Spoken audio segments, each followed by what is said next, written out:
आपने वो तरीका उन्हें बताया कि जब मुझे तुम लेने आओ नकली पुलिस बन के, तो ये कागजात, ये डॉक्यूमेंट वगैरह वगैरह लेके आना। हाँ हैरत मुझे इस बात पे हुई ये किताब पढ़ते हुए, और वैसे भी जब पता था कि वो हूबहू वैसे डॉक्यूमेंट्स लेके भी आ गए और उन्हें हैंडओवर भी कर दिए जेल अथॉरिटी को। जेल अथॉरिटी ने उन्हें मान भी लिया। जो आप बोल रहे हैं कि हू बहू वैसे पेपर्स या कैसे आ गए, तो मैं आपको एक जानकारी बता दूं कि कोई भी पेपर जो है वो जो पुलिस पर्सनल्स हैं उनको लाना ही नहीं होता है।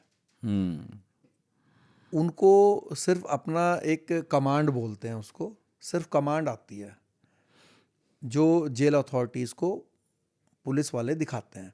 एक्चुअली जो वारंट होता है, तो वारंट तो जो है वो जेल वाले खुद देते हैं पुलिस वालों को। हाँ। तो जैसे कि फिल्मों में दिखाते हैं ना भाई, नकली वारंट लेके आ गए, वो एक्चुअली क्या है, वो अनप्रैक्टिकल है। और आप मज़े की बात ये है, आपको बताऊं कि पुलिस ने जो अपना केस चार्जशीट में यही बात लिखी फिल्मी कि नकली वारंट लेकर आए और नकली वारंट लेकर शेर सिंह को लेकर दिखाकर चले गए। तो जब मैं 2-2.5 साल के बाद आया, 2.5 साल के बाद जब मैं दोबारा से आया, तो जो मेरे साथी बनाए हुए थे उनके ऊपर तो चार्ज फ्रेम हो गया था। तो नकली वारंट बनाने की वजह से उनके ऊपर 467 लगी हुई थी। 467 का मतलब होता है नकली डॉक्यूमेंट्स तैयार करके असली के रूप में यूज़ करना। 471 यूज़ करने की होती है। तो 467 बड़ी धारा है, उसकी वजह से वो जेल में थे, जबकि ये था ही नहीं ऐसे बात, तो ऐसा हुआ नहीं था। तो मैंने जब चार्जशीट पढ़ी और मेरे ऊपर जब चार्ज फ्रेम करने की बात आई, तो मैंने जो मैडम थी, जो सीएमएम थी, जज साहब, मैंने उनको कहा कि मैं खुद अपनी बहस करना चाहूँगा। अच्छा। तो मैडम कहने लगी कि ठीक है कर लो, लेकिन लिखित में दो, फिर वकील को हम चांस नहीं देंगे, आप ही बोलो, आप ही करो जो करना है फिर। हाँ। तो मैंने कहा ठीक है, मैंने लिखित में दे दिया भाई, मैं ही करूँगा। अच्छा। चार्ज पे बहस।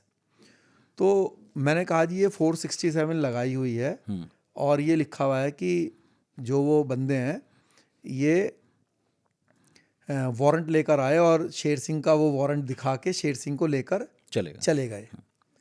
तो मैंने कहा कि मैडम, ये जो मेरे साथ पुलिस वाला आया हुआ है अभी, तो आप इससे ये पूछिए कि ये जो वारंट है जो कि आपकी डेस्क पे रखा हुआ है, उसी वारंट पे नेक्स्ट डेट पड़ती है। ठीक है जी। तो मैंने कहा जी नेक्स्ट डेट आप ही लिखोगे इस पे, अभी साइन भी मारोगे आप। तो आप इस पुलिस वाले भाई से पूछिए कि ये जो वारंट है ये इसको जेल वालों ने दिया कि ये खुद इसको लेकर गया था, मतलब ये वारंट इसके पास ही रहेगा या फिर ये जेल वालों के पास रहेगा।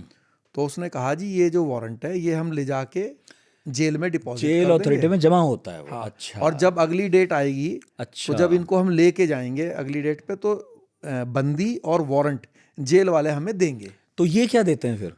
तो मैंने कहा कि भाई स्पेशल पीपी साहब ये बोल रहे हैं कि पुलिस वाले जो शेर सिंह के साथी थे वो वारंट लेकर गए। हाँ। तो वारंट तो जेल वाले दे रहे हैं। हाँ।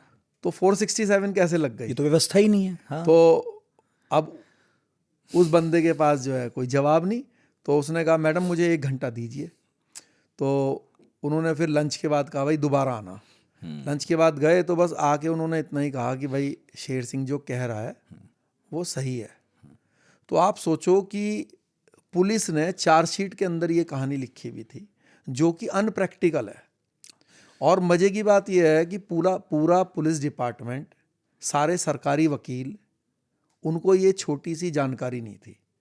तो फिर वो हमें नहीं है वो तो ठीक है। हाँ। उन्हें खुद नहीं है जो जाके लेके आते हैं लोगों को। हाँ। तो लेकिन उस चक्कर में नुकसान किसका हुआ?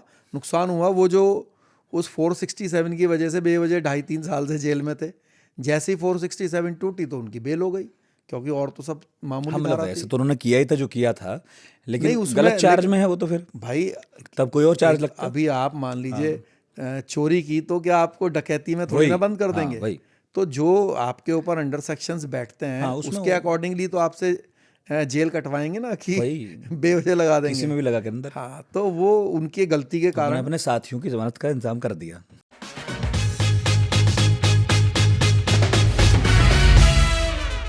मेरे साथ ये इस तरह का तो नहीं था, पर ये था जैसे कि मैं सो रहा हूँ तो पिताजी को जगाना है मुझे, तो वो डायरेक्ट उठाने के बजाय, और हिंसा की परंपरा मेरे यहाँ नहीं थी सौभाग्य से, तो वो क्या करते थे कि उस कमरे में आ जाएंगे या बाहर से गुजरेंगे और चौपाई बोलेंगे, एक गिल्ट ट्रिप देंगे, प्रात काल उठ गए रघुनाथा,